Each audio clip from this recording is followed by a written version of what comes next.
the sea, far over the wild mighty shore. For the ocean and the sun sails upon high, it's just like a bird of the wind.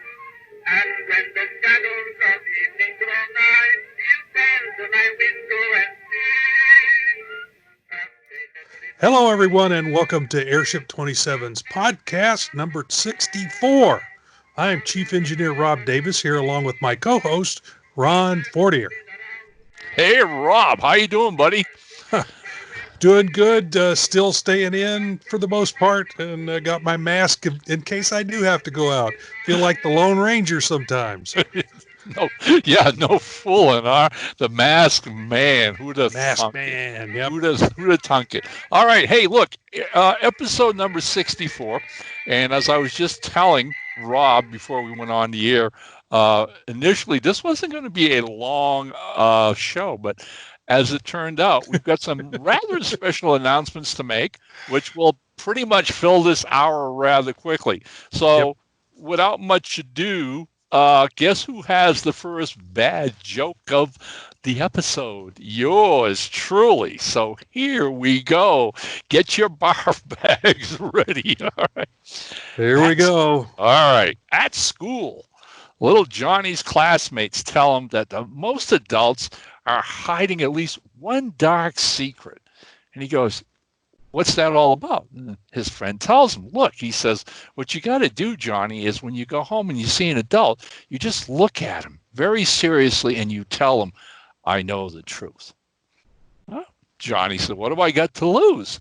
So he goes home and his mom, "How was school?" And he turns around, looks at his mother and says, "Mom, I know the truth." "Oh, no," she says. She reaches over to her apron, pulls out a $20 bill and gives it to him. She goes, "Do not tell your father." She walks off. Johnny's like, "Wow, I hit the mother load." Sure enough, a couple hours later, Dad comes home. While he's putting his coat aside, Johnny walks up to him. "Hi, Johnny." "Dad, I know the truth." His father turns beet red, pulls him in the closet, gives him two 20s. He goes, "You keep that to yourself. You say not a word to your mother." All right. So Johnny goes to bed that night, richer $60. He's a happy camper, all right? He had a gold mine. Next morning comes, his mom gives him breakfast and sends him off to school. And as he's coming out the front door, who's coming up the stairs but the neighborhood mailman? Johnny goes, "What the heck?" "Hi, Johnny." "I know the truth." The mailman looks at him, drops his bag of mails and goes, "Give your daddy a hug."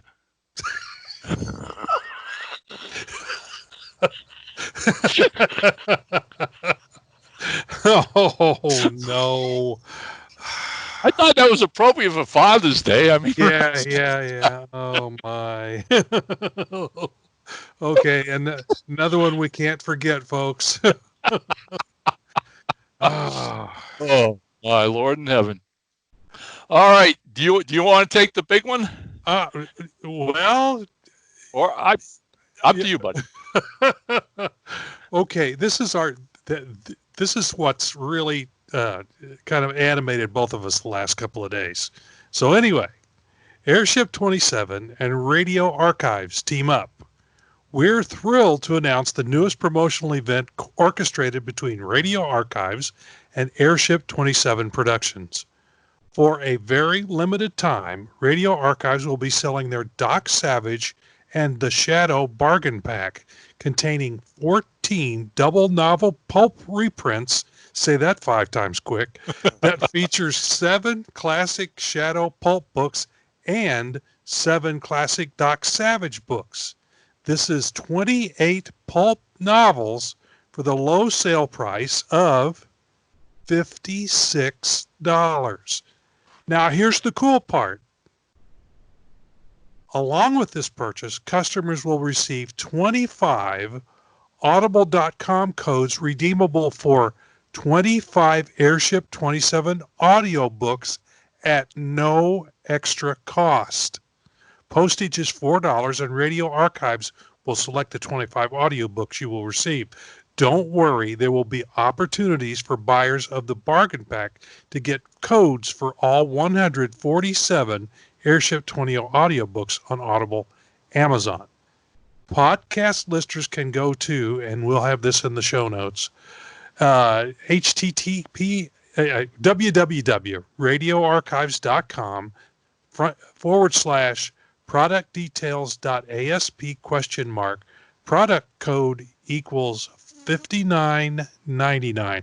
And again, that'll be in the show notes, so don't worry about it. Or easier maybe is to go to radioarchives.com and type bargain, BARGAIN, in the search box. This is a last call bargain event, as Radio Archives has a limited number of this bargain pack remaining.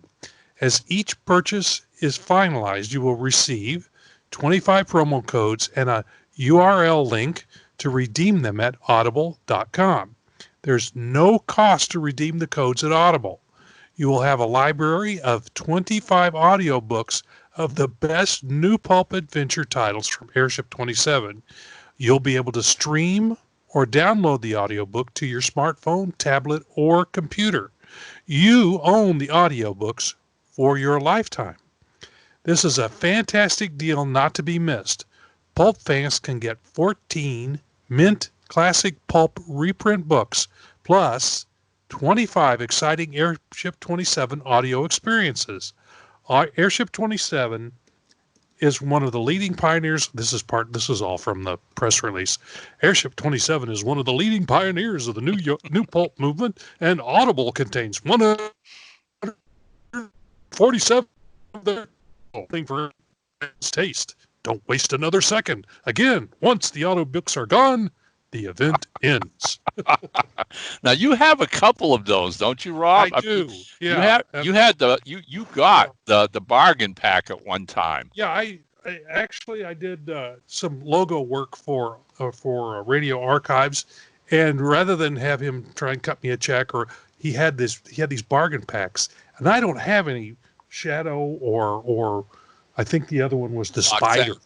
Is what I got. Okay. And he paid me in books for the work I did, and I don't know if my background's going to keep that from showing up or not. No, but there's it is. Okay. It kind of whoops. There goes magic. That's what we get with these simulated these fancy backgrounds. Let me see if I can eliminate that real quick. Well, the point. Let's reiterate a couple points here, which I want people to understand. Limit. You will be getting 7 double shadows and 7 Doc Savages. Again, we're talking 28. And Rob, these aren't used. These are pristine in mint condition, right? They're still shiny.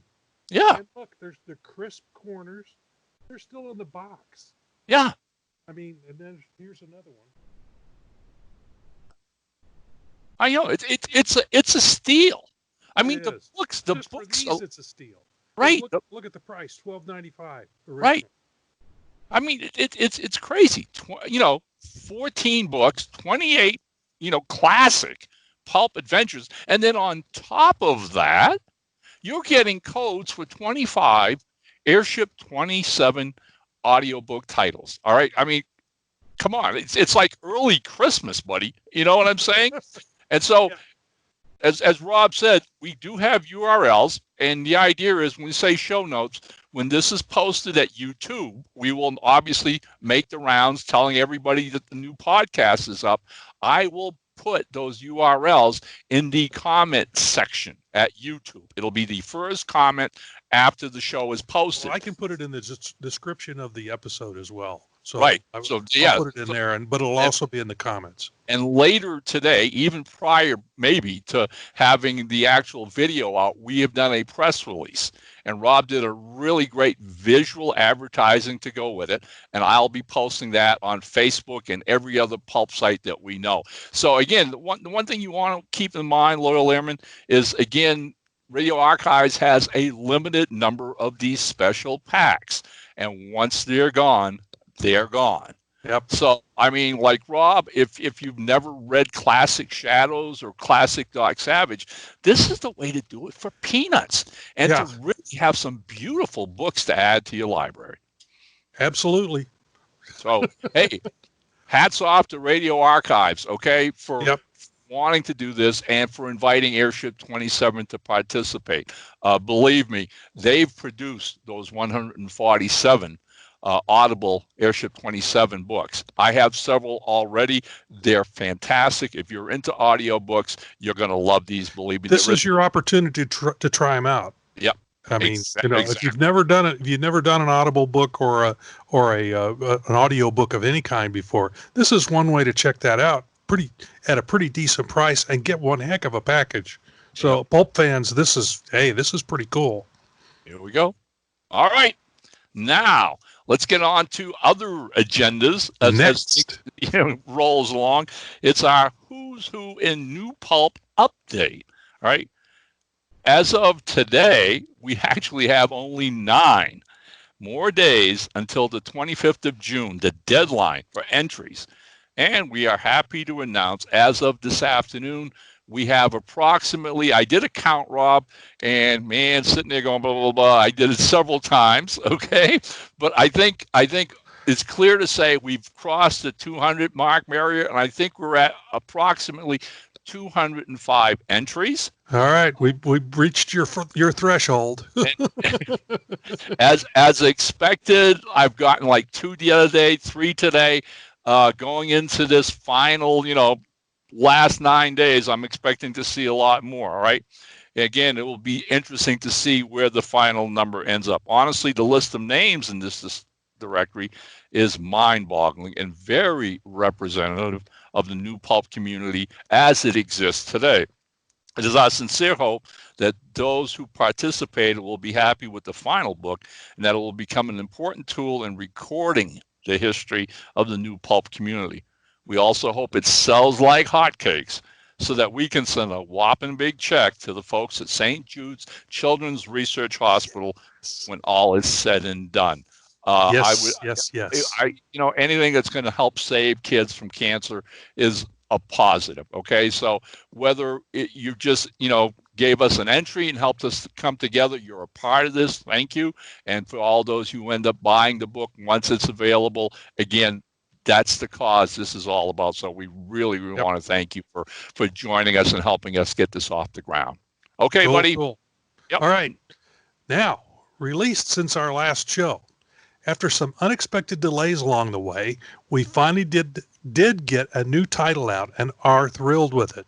The Bay Phantom Volume 3, Midnight in Hell's Cathedral by Chuck Miller is a fast-paced addition to this really exciting series. It's a masked adventure with a decidedly southern twist. Artist Kevin Paul Broden delivered 9 fantastic interior illustrations, and the package was topped off with a gorgeous cover by Chris Rodding. As ever, it is available at Amazon in both paperback and on Kindle. Yep, I am getting such great feedback on the look of that already. All right, I mean, what a great cover! It is. Chris always knocks it out of the park. Yeah, very, very gifted. And he's doing more work for us, which we will get into later in this podcast. But all of us are happy. And like I said, all I'm getting is positive feedbacks about that cover.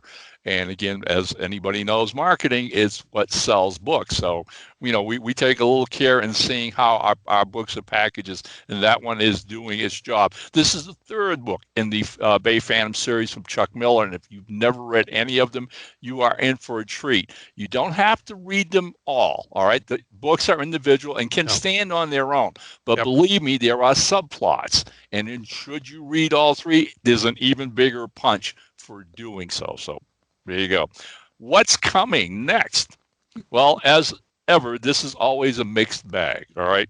We really hope to have R.A. Jones' magnificent fantasy novel, The Road Twice Traveled, which we've been talking about at length for the last couple of episodes. Sadly, the proofing for this finished manuscript is taking a little longer than we had anticipated, and there's really nothing we can do until that process is completed. Hopefully by our next get-together here, it will have been released. All fingers crossed, okay? All right. So, hey, we also talked about the 5th Brother Bones title. and we are happy to report it is coming along nicely. This is the one that features 4 writers tackling the denizens of Cape Noir, with Fred Adams Jr. having written the Harry Beast story, Beast being the monster whose brain was put in the body of a silverback gorilla.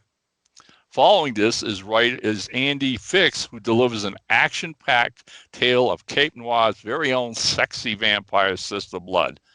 Then we have writer Drew Meyer showcasing a story about Detective Dan Raines, perhaps the only honest cop left in Cape Noir. And at last reporting, yours truly had to write his Brother Bones story to wrap up the entire book, and that has been accomplished. Hallelujah, to my satisfaction at least, okay? Bringing together all the divergent plot elements from the first 3 stories. Rob is now busily at work doing the 10 interior illustrations. Ooh. Oh, it disappeared. There we go. Oh, yeah. So, see, you saw a bit of them. Oh, there's a tease. And artist Michael Stribling will provide the cover. The title still remains Brother Bones, Tales of Cape Noir. And I am promising you quite a few surprises in store for you, fans of the Undead Avenger. And there are some of the early illustrations. These are from Fred Adams' story, which features these Harry Beast, the gorilla monster. And Rob, I don't want to give away a whole lot, but we had talked prior to this when you were reading it, and there are some rather different Easter eggs in this one, right? Yeah. When I signed the novel that you did, and I didn't illustrate, Rob Moran did the 6 Days of the Dragon. Right. I believe it is. Yeah. And I hadn't read that one, and there's an Easter egg in that's also in this book that I'm going, well, that's not quite right. So I emailed you about it and said, well, here's a possible, and so I'm not going to go into any more detail than that, but there's a few things like that in this. So yeah, and even I didn't realize some of this stuff was in there. So it's a fun read. Well, as usual. One of the things that made it a challenge for me, I mean, really a challenge, all right, was that when the idea came to do this kind of a book with other writers dealing with characters that I'd created, I was excited, obviously, with the possibilities of seeing what my colleagues could do with these characters. But what caught me off guard, and again, we talked about this last time, and Rob caught it when he started reading the stories, was that the Brother Bones Cape Noir series has a lot of characters. Well, now it has a lot more characters because each of the writers somehow or other did what created, and that's created. So, one of Rob's first feedbacks to me after he finished reading the volume was, they created a whole bunch of new characters. And I went, yeah, they did, which was the challenge for me in the end to pull it all together.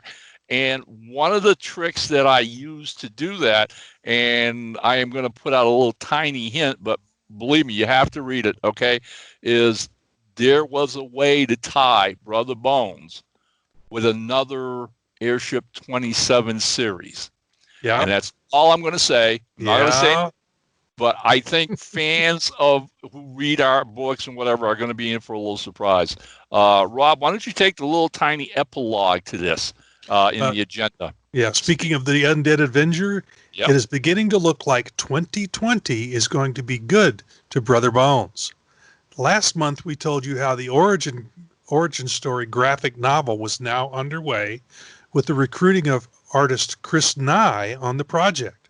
Well, in the past few weeks, another special invitation regarding this series was put to Ron, and after some back and forth with the interested party, contracts were signed, and the top secret project is officially underway. Don't tell anybody.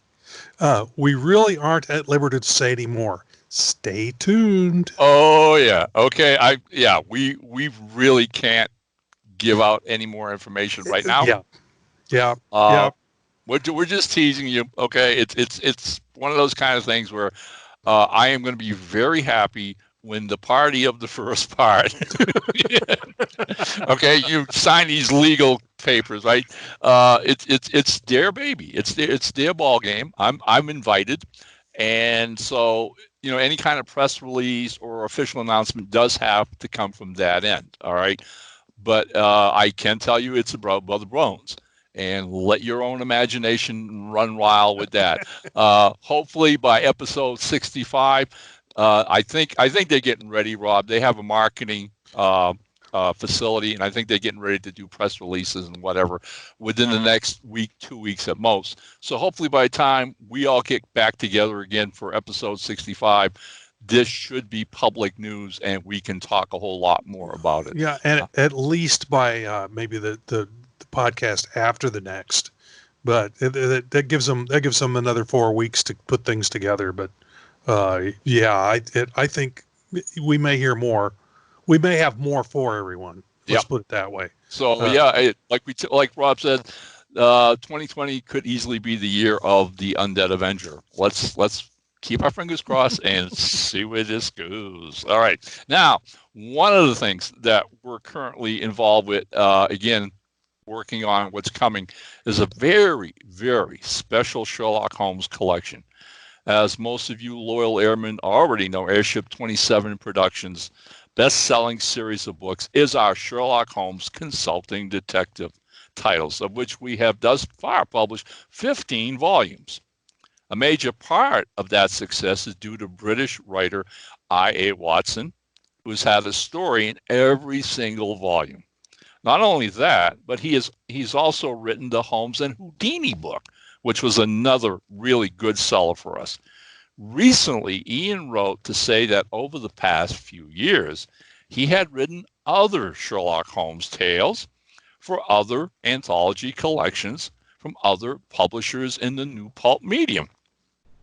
So he wanted to know if Airship 27 would be interested in collecting these into another book exclusively of Ian Watson stories. Do we want it? Does a bear release himself in the deep forests of the cold north? If it took me a fraction of a second to reply to Ian's inquiry, I mean that's longer than I should have taken. All right. Now, Rob, you have to bear with me. I am probably going to be sinking myself with pronouncing this, so you can feel free to jump in. It's a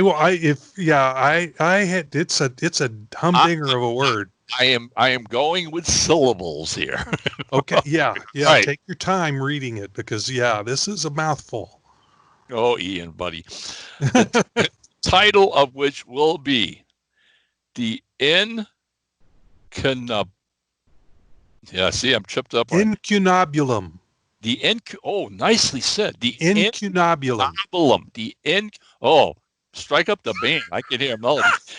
Incunabulum of Sherlock Holmes. That's it. Yep. All right. And for those of you who want to know what that means, grab a dictionary. All right. Because that's what I did. Because all right. Ian explains it in the foreword of the book. So he does. The incunabulum. I want a T-shirt with that. All right. Just what the heck? I mean, it's a mouthful, but hey, you know what? The stories are terrific. And when the time comes, again, Rob will be doing all the illustrations. Yep. I'll read it through and do them. Yep. And he's already finished a cover, which blew me away when I saw it. It's very imaginative. It's different than what he's done before with covers, and different than any other Sherlock Holmes covers, which is something we try to do to make each book unique in itself. I figured this book was so different from everything else; it needed a really different style on the cover. So I tried something out, and it turned out pretty good. So. I swear I think I've read about, because I'm editing through, the actual manuscript, and I probably read about 80% of the book now. All right. And I can let our loyal airmen know that some of these plots are really a lot of fun. I mean, There's one where Watson is led to believe that Sherlock Holmes actually committed murder. Okay, in their association, and boy, what that does to Watson, forget it. All right. There's another one where the murder victim, and this one was a really tip of the hat to the old Baskerville story. All right, where it's basically the lord of the manor is supposedly killed by giants on the moors. All right, so Hey, all right. This one is a mixed bag, and it's pure. Huh. It's pure Ian Watson. It's the stories. Each of the stories is mesmerizing. The minute you start reading the stories, you just cannot put it down. You have to finish it. And as Rob will attest, okay, it comes with its usual bibliography of 1,001 footnotes. Yeah. And what's really interesting is Ian, now that for the consulting detective, he tries to stay in canon. So he can tell you where each of these stories fit in the timeline of the canon. It's just, it's pretty amazing. Wow. The man, we've used the term, in the past loosely, whatever, but the guy's a genius. All right, he really is, and the fun of watching what he does with these stories. Again, it's so true to Conan Doyle that if you are a bona fide Sherlock Holmes fan who enjoyed the original Arthur Conan Doyle stories, you got to find this series, and especially this particular volume. All right, which is pure Ian Watson all the way across the board. So that's in production. Hopefully we'll get it out by the end of summer and have it, out there and ready for you. Okay. The Incunabulum, that's got to wait for a while because the copyrights on one of the stories is not available until later this year. Thank you. So that one will be out maybe Christmas time. Right. The legal date was the 1st of November, I believe. So we cannot put it out before then. All right. So obviously Rob is working on other things as well. Right. And I that slipped my mind. But then again, it's like I told a friend on podcast, on podcasts on Facebook today. I get so many kernels in burning these days. I feel like a popcorn popper. In order to keep this straight, I've actually got an index card box, and on each one of them, I wrote the name of the story, who the writers are, who the artists are, and sometimes I don't keep them up as well as I should, because I had to update them the other day. But I have indicate on there how far along each book is, so because there is no freaking way that I can keep track of this in this noggin. My mind's not set up that way. I'm pretty good at juggling balls, but especially this year, and you and I have referred to that in the past too, with the isolation, so many of our writers aren't at work. All right. They've been laid off or sent home or furloughed or whatever you want to say. And so aside from job hunting, they're finding more time in their offices to write, which benefits us. But again, it's just more projects that we have to keep track of. All right. I mean, I have nightmares sometimes that a year is going to go by and a writer's going to write me and say, well, what did you do with my story? I sent it to you in January. It's December now. Oh, heaven forbid. All right. Yeah. So like yourself, I keep a to-do list actually in my files, and I refer to it at least 2 or 3 times a week to make sure I know what I finished. What's finished goes in the finished pile. What hasn't been finished moves up the list, and I keep checking it, because if I just trusted my memory, forget it. Those things would fall through the cracks. It's gone. Yeah. That's Swiss cheese. Okay, buddy. So, and after that, as ever, several books, as we mention in every podcast, several books are racing towards a finish line. Some we've mentioned before and others not.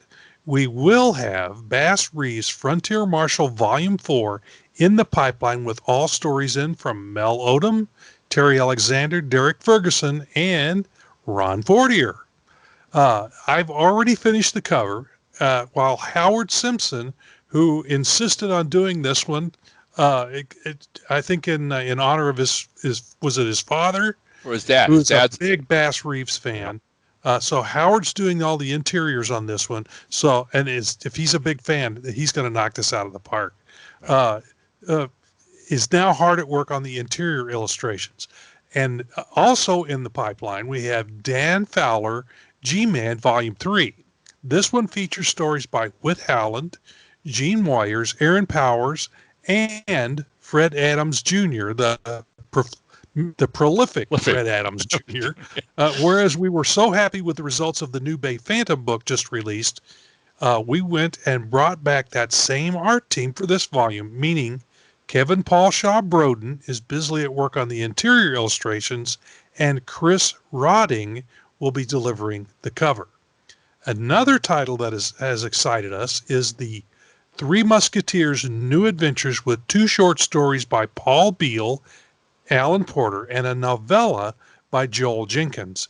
Ed Cato has begun work on the interior illustrations. As yet, no cover artist has been chosen. As ever, that's only the tip of the pulp iceberg. Lots of other great titles in development. Be sure to watch all our video podcasts and stay updated. By all means. One of the coolest things that I enjoy when we're working, and it's really been a blessing for Rob and I to do this over the last, over a decade now, going way beyond that. But we've had the fun and the experience of working with some of the most talented writers and artists, and you find that so many of them are just so generous with their time and efforts that just today we got a really, fine example that I wanted to relate to our loyal airman, Rob, and you'll recognize what I'm talking about in an instant.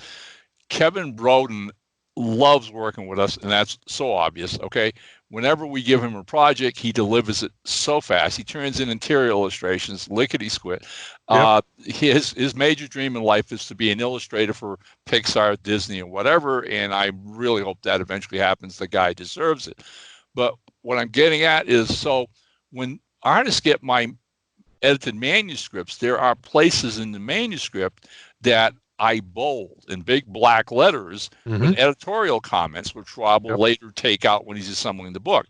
But those comments are the stop sign that tells the illustrator, as he reads through the book, this is the scene I need you to illustrate. Okay. Yep. So for the most part, these guys are busy. They have all other kinds of obligations, and they'll get to that scene. And if, time allows, they'll do a rough, or, if they want a rough, 2 or 3 different roughs from different perspectives of compositions, and they'll run them by Rob, who's the art director, and myself as well. And all of us will kick it around and say, okay, well, this composition works better than that composition, or whatever. Okay. Well, Kevin is one of those artists. And so the recent scene that he had to illustrate was the culmination of a car chase in a Dan Fowler G-Man story, which is basically the police are after a bunch of gangsters getting away through a city. And as I was editing the book, I came mathematically to the place I needed an illustration, and it's the culmination of this car chase. So at one point, there's a sequence where the car hits a mailbox and knocks it off its foundations where it's bolted to the cement. All right. Yeah. But the very next sentence is it continues onwards and literally rams into a newspaper kiosk, sending the poor newshound jumping behind the table and whatever. All right. Well, I get to that and I'm looking at that and I'm going, okay, well, you know what? Even the police car hitting the mailbox and ripping it off its foundation is a powerful scene, and it's going to be time consuming, and it's a lot of work. And so that's what I chose as what I wanted illustrated by Kevin. All right. We get a letter this morning from Kevin going, all right, I see what you want, Ron. I did a little rough. But he goes, a couple of seconds later, that hits a kiosk, and this guy goes flying, and there's magazines everywhere. And I'm going, is he really wanting more work? And so he does a second composition, rough, all right, with Mm-hmm. the second sequence, and sends it to me in rough, and goes, he says, I think it's a lot more fun with all but more I work. have to agree with him. It is a more quote unquote explosive image than the just hitting that mailbox. Yeah, I mean Right. you got all the books flying and all Yeah, that the stuff. sound Yeah. jumping over the toppling kiosk, right? All right, and the car hitting it. So Yeah. both Rob and I, thumbs up, said, hey, Kevin, you're right. It's great. Take it on, man. If that's Right. what you want to do, go for it. I mean, I've done the same thing. I've come across a sequence and I go, "Yeah," but I've read the book and I get a little further and go, oh well, a page later, I think this is an even better scene. I'll do that instead. Now, and we allow the artists to do that if it's fairly close to where we need it to fall numerically, then that's fine. You can go a page, maybe Really, a page late, right? But yeah, not that's more than about a page, no, page and a half at the most. right. That's the border. And again, and if you're wondering why that's all about, it's because of the overall design of the finished book. We don't want all the illustrations clumped together in one part of the book. It's ridiculous. Okay, so when you get an Airship 27 book, hopefully you appreciate the thought that goes into designing these books, and part of that is an equal number of text pages, and then an illustration, and then another equal number of text pages, and so there's a balance. There's an entire balanced concept of designing these books so they're attractive and appealing to you as the customer and reader, as well as your friends and people. It's something proud that you can show off. So the epilogue to this little anecdote, just before we came on the air, Rob, to record our show today, I'm skimming through Facebook and I see a post from Mr. Broden. Well, I just gave myself more work.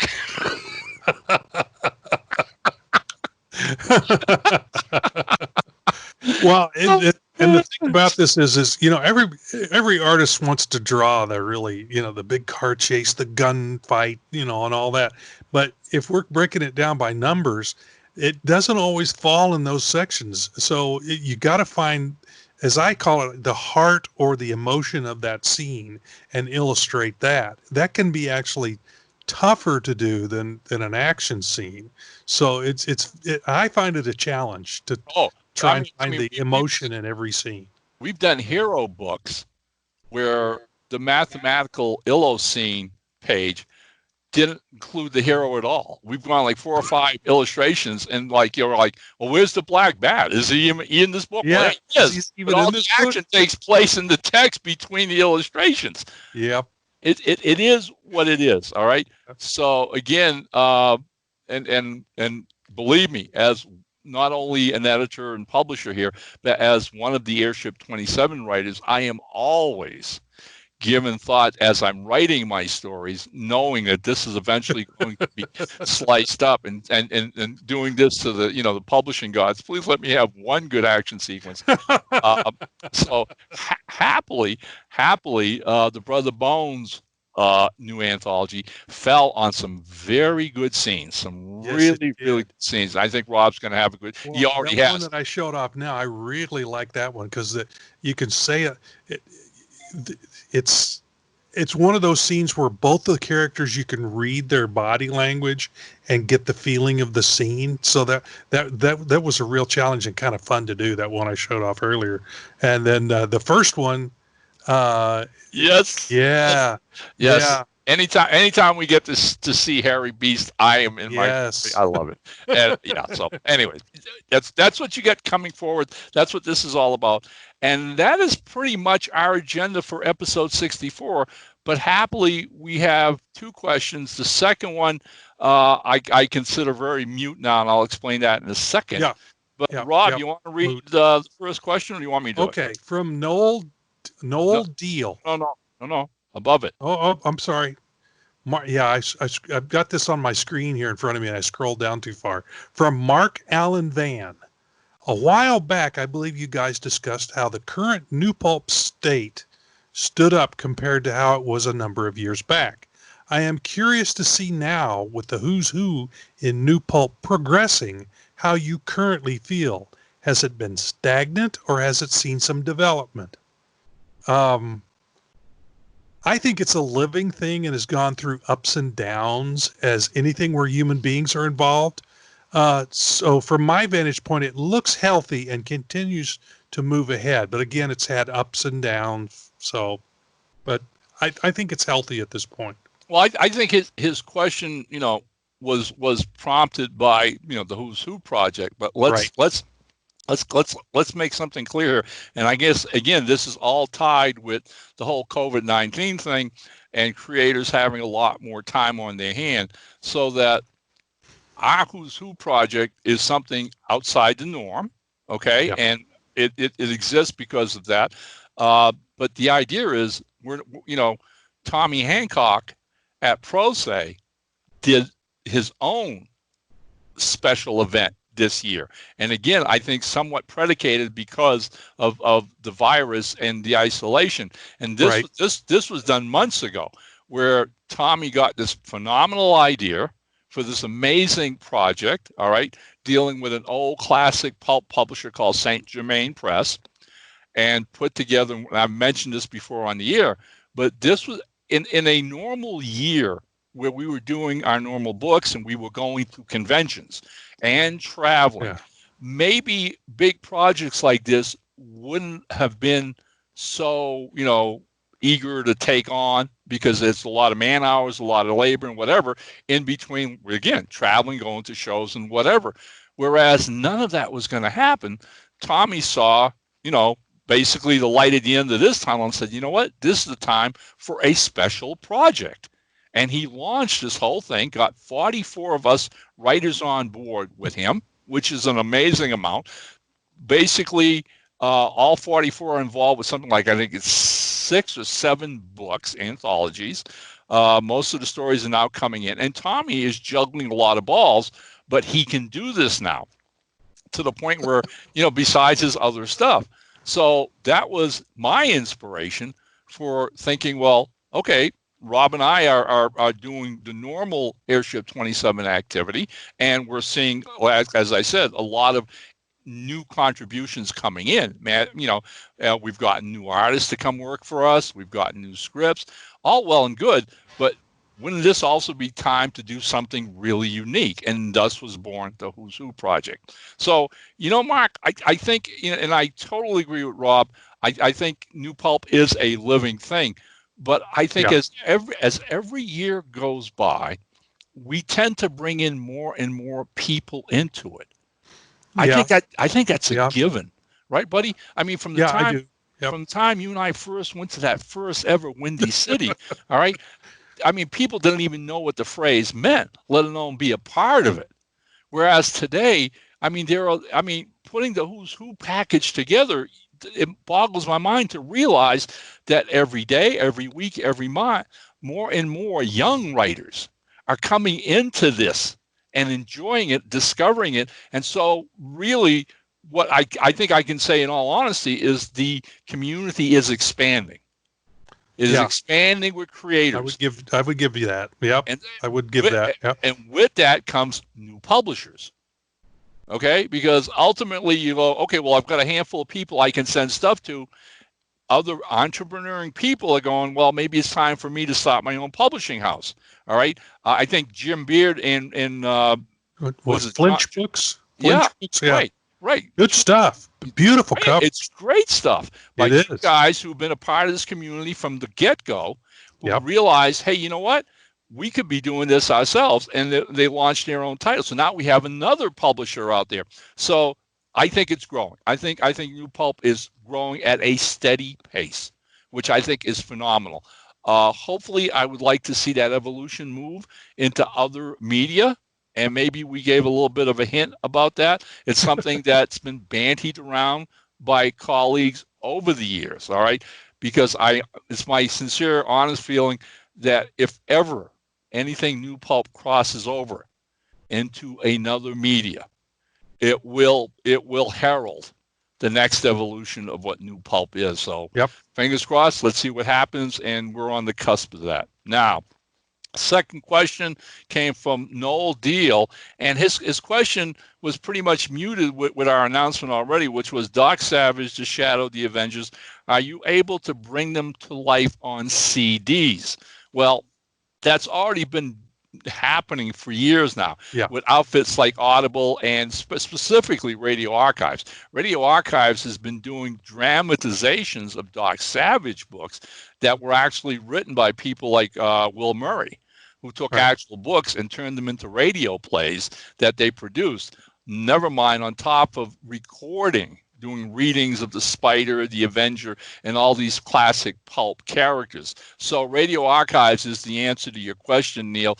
They're out there. Just go to Radio Archives, find them online. And believe me, get ready to have your mind boggle because they have hundreds of titles out there, not only of the pulp stuff that we all love, okay, but classic old-time radio. It's any series I think that was ever on old-time radio is somewhere in Radio Archives some today. Kind of recording of it, he's transcribing it over to CD. Yeah, and my answer to this is I saw this question a little differently than you did, and my answer is this: these characters are not like the ones we cover at Airship 27. They're not public domain, meaning that they're still owned by someone or some business, and they're unavailable to us to do anything with unless we paid a pretty hefty fee or in some other way acquired their permission. And then to add to what Ron's already said, that said, there are already audiobooks with these characters, including radio shows. I know The Shadow was on a radio show. Yep. A quick Google search will yield sources pretty quickly, likely to include our audiobook associate, Radio Archives. So that he was wondering why no one had done it, and first of all, someone has, and we can't do it because they're not public domain like the other characters we work with. So that's what's going on there. All right. Okay.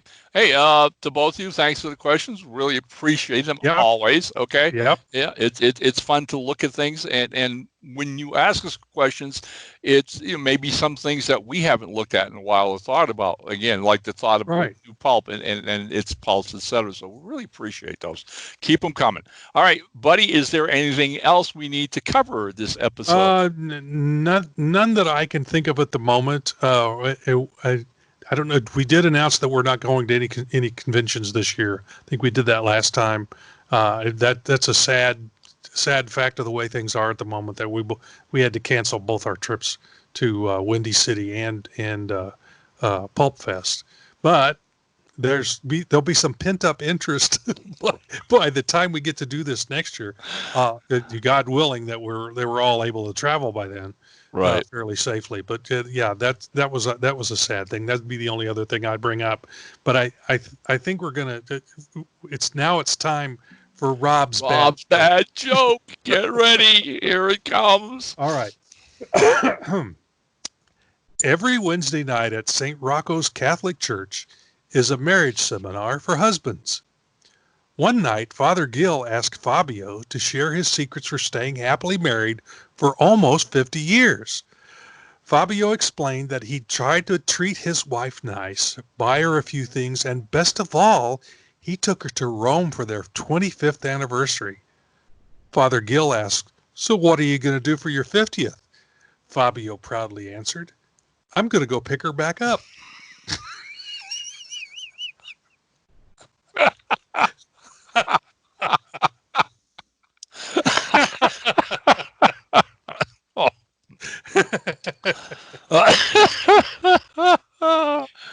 Oh yeah, okay, way to go. Happily ever after. There you go. Right, in sickness and in health, as they say.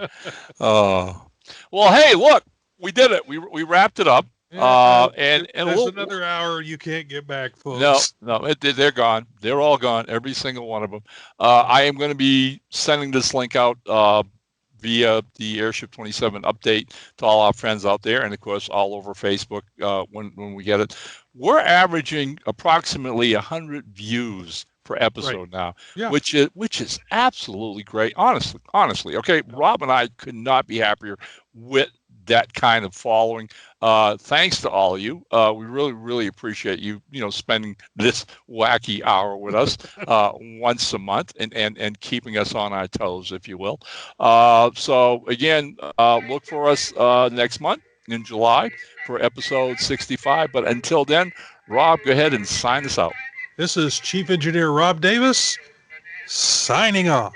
And as ever, Captain Ron says, down ship. And when the shadows of evening grow nigh, he'll stand to my window and